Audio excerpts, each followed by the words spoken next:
Hello बच्चों, आज के इस वीडियो में अध्याय 1 फसल उत्पादन एवं प्रबंध 8th ग्रेड अभ्यास पुस्तिका कक्षा 8वीं विषय विज्ञान की जो आपकी पुस्तक है, इसका पाठ 1 हम सॉल्व कर रहे हैं। पाठ 1 का नाम है फसल उत्पादन एवं प्रबंध। तो बच्चों, इस पाठ में जो भी आपको प्रश्न दिए हैं सभी प्रश्नों के उत्तर आपको इस वीडियो में बताए जाएंगे। और अगर आप भी अध्याय 1 को सॉल्व करना चाहते हो तो इस वीडियो को आखिर तक ज़रूर देखिएगा। इसमें आपको सभी प्रश्नों के सही सही उत्तर विथ एक्सप्लेनेशन के साथ में बताए जाएंगे, जिससे आसानी से जो आपका अध्याय 1 है इसे आप समझ पाओगे। बच्चों, जो आपका अध्याय है इसमें सबसे पहले हमें जो ये क्वेश्चंस देखने को मिलेंगे, यानी कि सही विकल्प के आगे सही का निशान लगाने वाले। इससे पहले थोड़ा सा कुछ और प्रश्न हमें दिए हैं, तो इन्हें आप समझ लीजिए। कृषि में उपयोग आने वाले उपकरणों को छांट करके हमें लिखना था, तो इस बॉक्स में आपको हल, ट्रैक्टर, कुदाली और सीडड्रिल लिख लेना है। ठीक है। फिर इसके बाद में यदि कोई और उपकरण आपने देखे हैं तो यहाँ लिखिए। यहाँ पर हमने क्या क्या लिखा? हसिया, कल्टीवेटर, फावड़ा और हार्वेस्टर। अब इसी के जस्ट नीचे हमें एक और क्वेश्चन दिया था। इसमें कहा गया था चलो फसल बोएं। जो बॉक्स खाली हैं उनमें निम्नलिखित शब्दों से चयन कर लिखिए। तो सबसे पहले हम मिट्टी तैयार करते हैं, इसके बाद में बुआई करते हैं। बुआई यहाँ से देख कर के भी इस बॉक्स में आप लिख लीजिएगा। खाद एवं उर्वरक इसके बाद में देते हैं। फिर सिंचाई करते हैं। सिंचाई के बाद में खरपतवार से सुरक्षा करते हैं, यानी कि जो घास वगैरह उगाती है उसे हम अलग करते हैं। और इसके बाद कटाई करते हैं। कटाई के बाद में क्या होता है? भंडारण होता है। तो ये आपका सही सीक्वेंस रहेगा। ठीक है बच्चों, अब यहाँ से हम आपके जो सही विकल्प दिए हैं इन्हें कंप्लीट करेंगे। अगर हम पहला क्वेश्चन देखें तो कुछ इस प्रकार से हमसे पूछा गया है। गेहूं चना तथा मटर की फसल उगाने की समय अवधि है। ऑप्शन में ABCD 4 ऑप्शन दिए हैं। सही उत्तर हमारा रहेगा अक्टूबर से मार्च तक। ठीक है, तो बी वाला जो हमारा ऑप्शन है सही आंसर है। सेकंड क्वेश्चन हम देखते हैं। पहली जल की कमी वाले क्षेत्र में रहती है, वह सिंचाई के लिए किस विधि का उपयोग करे कि जल व्यर्थ ना होकर सीधे पौधों की जड़ों में मिले? अब जो हमारा सेकंड क्वेश्चन है इसमें हमारा आंसर ड्रिप तंत्र आएगा, यानी कि सी ऑप्शन ड्रिप तंत्र सही उत्तर रहेगा। इसके बाद में देखते हैं तीसरे नंबर का प्रश्न। बूझो ने अपने खेत में लगातार उर्वरक का उपयोग किया। कुछ वर्षों के पश्चात उसके खेत में फसल की पैदावार कम होने लगी। पहेली ने उसे अपने खेत में जैविक खाद का उपयोग करने की सलाह दी। जैविक खाद के बारे में सही कथन है। तो इससे मिट्टी की जल धारण जो क्षमता होती है उसमें वृद्धि होती है, और साथ ही साथ इसमें मित्र जीवाणुओं की संख्या में वृद्धि होती है। यानी कि कथन ए और बी दोनों सही है। तो हमारा सी वाला ऑप्शन आपको क्या आंसर में करना है। तीसरे नंबर के प्रश्न के बाद में चौथे नंबर का प्रश्न हमसे पूछा है। कृषि कार्य में किस यंत्र द्वारा बुआई करने के समय तथा श्रम की बचत होती है? कल्टीवेटर, हल द्वारा, कंबाइन या सीडड्रिल? अब हल तो आपने अगर पहले देखा हो तो बैल के द्वारा चलाया जाता था। कंबाइन भी मशीन होती है और कल्टीवेटर भी। लेकिन सीडड्रिल जो अभी मशीन हम देखते हैं ट्रैक्टर के पीछे लगी हुई होती है, बोनी मशीन भी जिसे कहा जाता है, इससे कम समय लगता है। तो डी ऑप्शन सही उत्तर आएगा। पाँचवें नंबर के प्रश्न में कुछ गमले हमें दिए हैं। गमले ए में मिट्टी और गोबर की खाद है, गमले बी में मिट्टी और यूरिया है, और सी वाले गमले में ओनली मिट्टी है। प्रश्न हमसे पूछा है उपरोक्त चित्र में गमले ए, बी तथा सी में चने के बीज को अंकुरित कर लगाया गया है।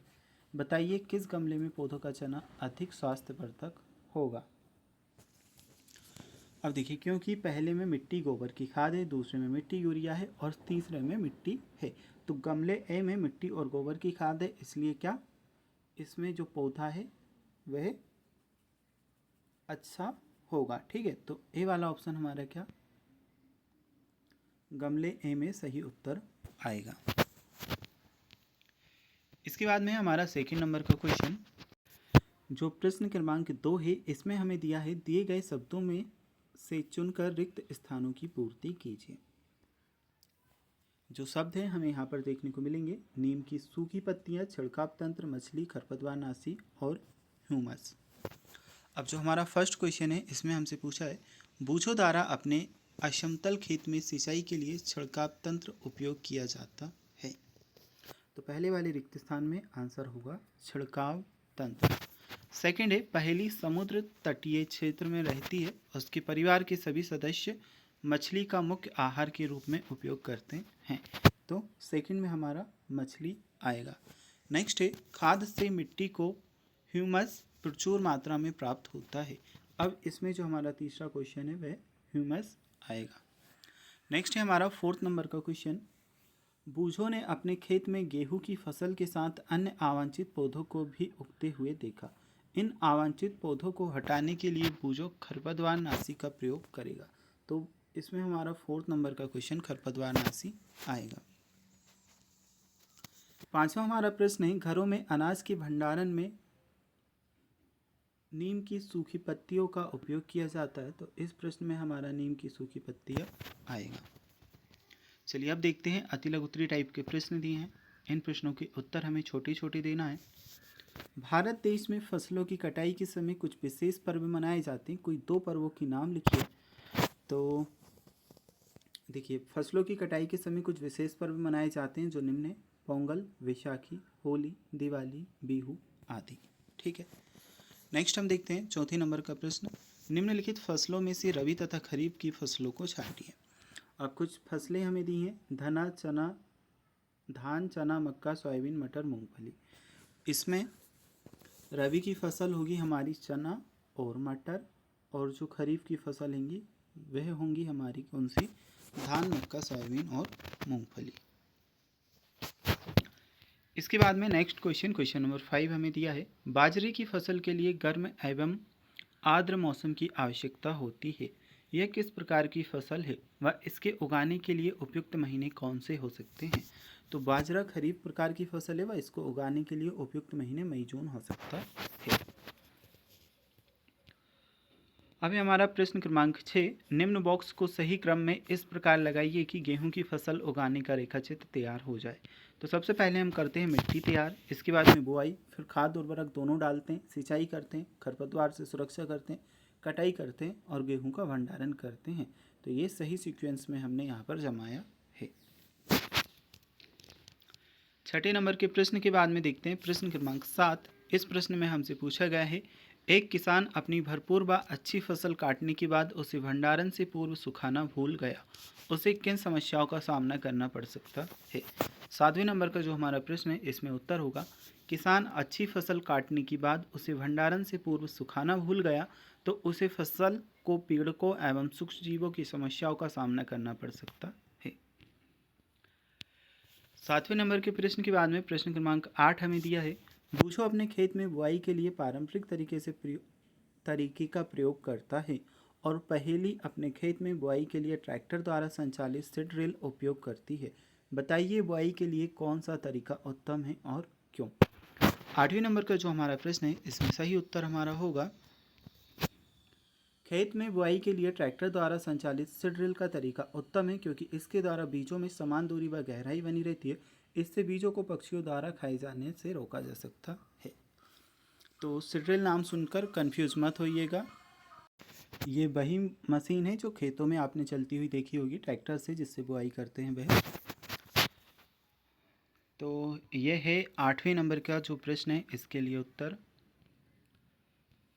नेक्स्ट हम देखते हैं जो हमारा 9वां प्रश्न है चित्रों को पहचानिए, ये चित्र सिंचाई की किस पद्धति से संबंधित है? चित्रों को नामांकित कीजिए। इनमें से कौन सा चित्र जल की कमी वाले क्षेत्रों के लिए वरदान है? पहला जो चित्र है वह मोट का है, दूसरा रहट का है, तीसरा छिड़काव तंत्र का है और चौथा ड्रिप तंत्र का है।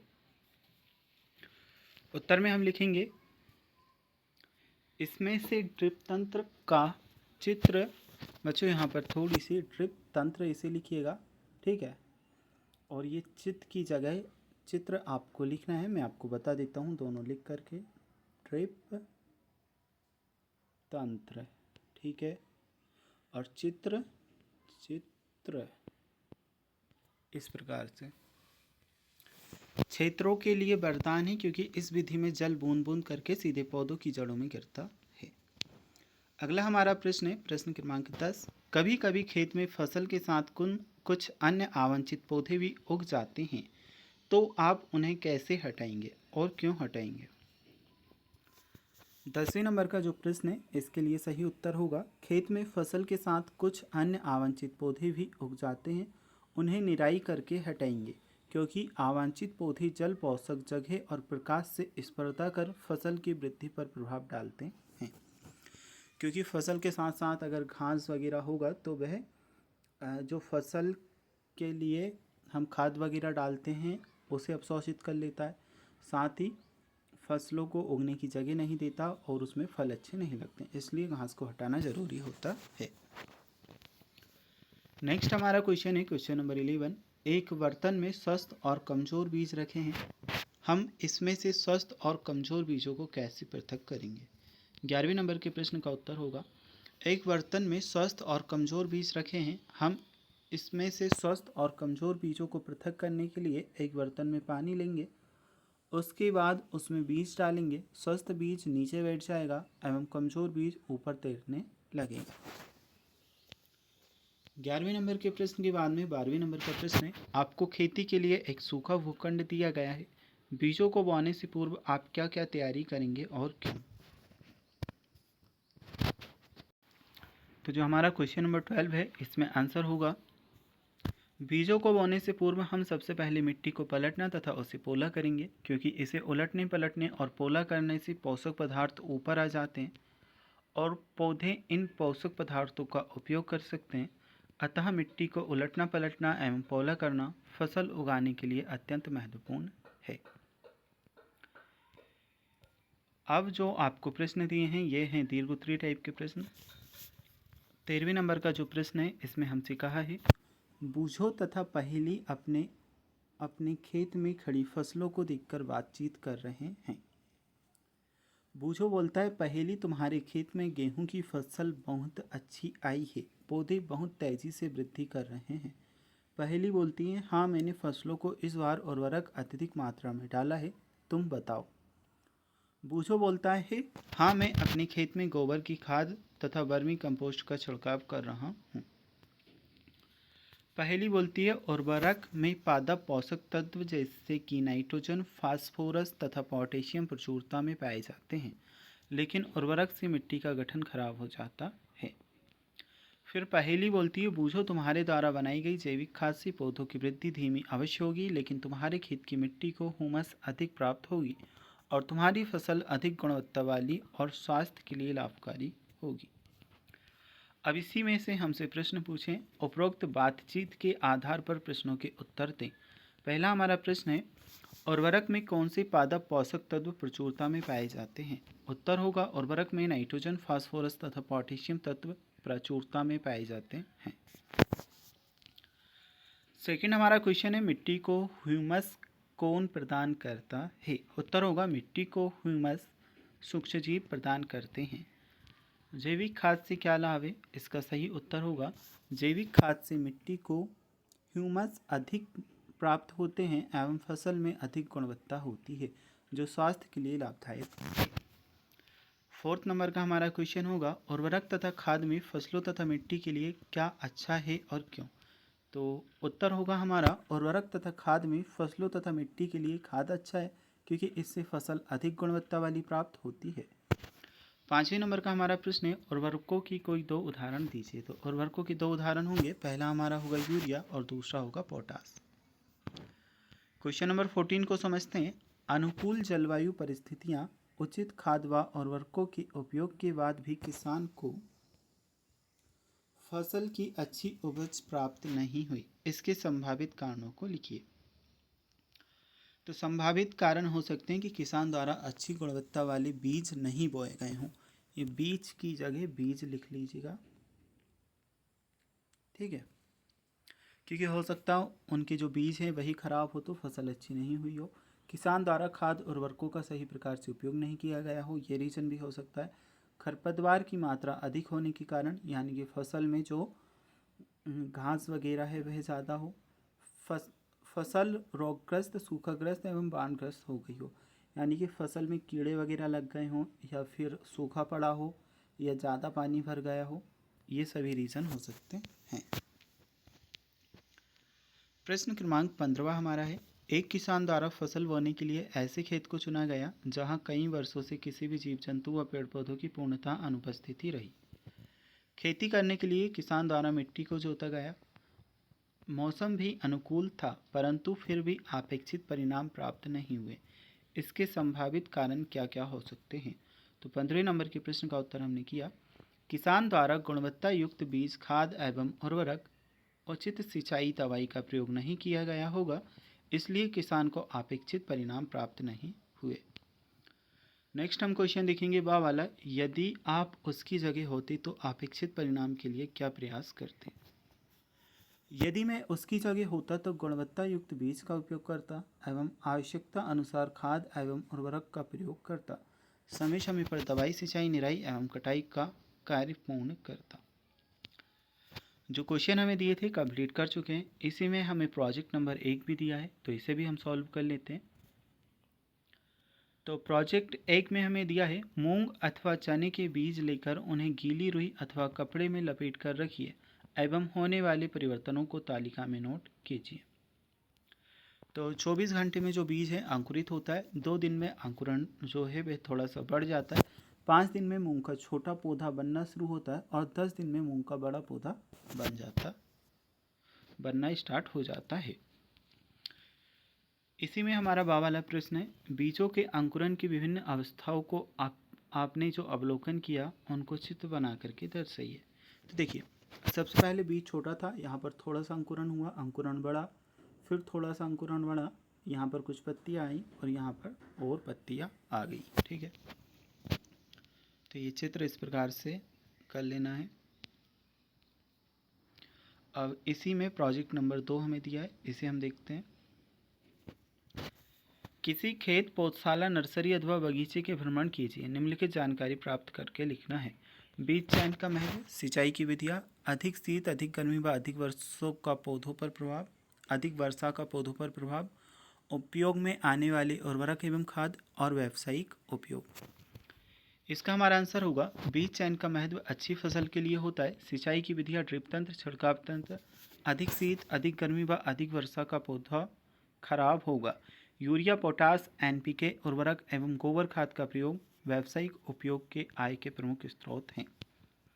इसी में हमें बा वाला प्रश्न दिया है, इसे देखते हैं। कृषि के उपयोग में आने वाली कुछ मशीनों के चित्र एकत्र कीजिए तथा इन्हें अपनी फाइल में लगाकर उनके नाम तथा उपयोग लिखिए। तो कल्टीवेटर काम में आता है, सीड ड्रिल आती है, ठीक है, ये हमने नाम लिखे हैं। पानी की कमी वाले क्षेत्रों में सिंचाई की किस विधि का प्रयोग किया जाता है? तो ड्रिप तंत्र विधि और छिड़काव तंत्र विधि, इन दोनों विधियों का उपयोग किया जाता है।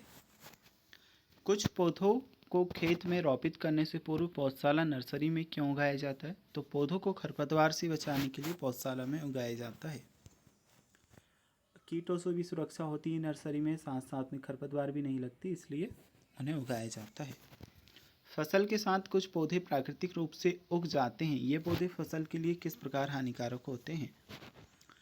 तो उत्तर होगा, प्राकृतिक रूप से उग जाने वाले पौधे फसल की वृद्धि के लिए हानिकारक होते हैं, क्योंकि जो फसल के लिए उपयुक्त चीज़ें होती है जैसे कि खाद वगैरह, उनका अवशोषण कर लेते हैं और जो मुख्य फसल होती है उसे पर्याप्त चीज़ें नहीं मिल पाती हैं। ठीक है, फसलों के भंडारण की विधियाँ लिखिए। तो पहले तो हम उसे सुखाते हैं, फिर छानते हैं और फिर भंडारण कर देते हैं, तो ये विधियाँ हमने लिखी हैं। अध्याय 1 आपका कंप्लीट हुआ। अगर आपको इसकी बात की या पहले के या किसी और सब्जेक्ट के अध्याय पाठ के उत्तर देखने हैं तो आपको चैनल पर प्लेलिस्ट में जाना है, वहाँ पर आपको सारे वीडियोस सभी चैप्टर्स के लिए मिल जाएंगे।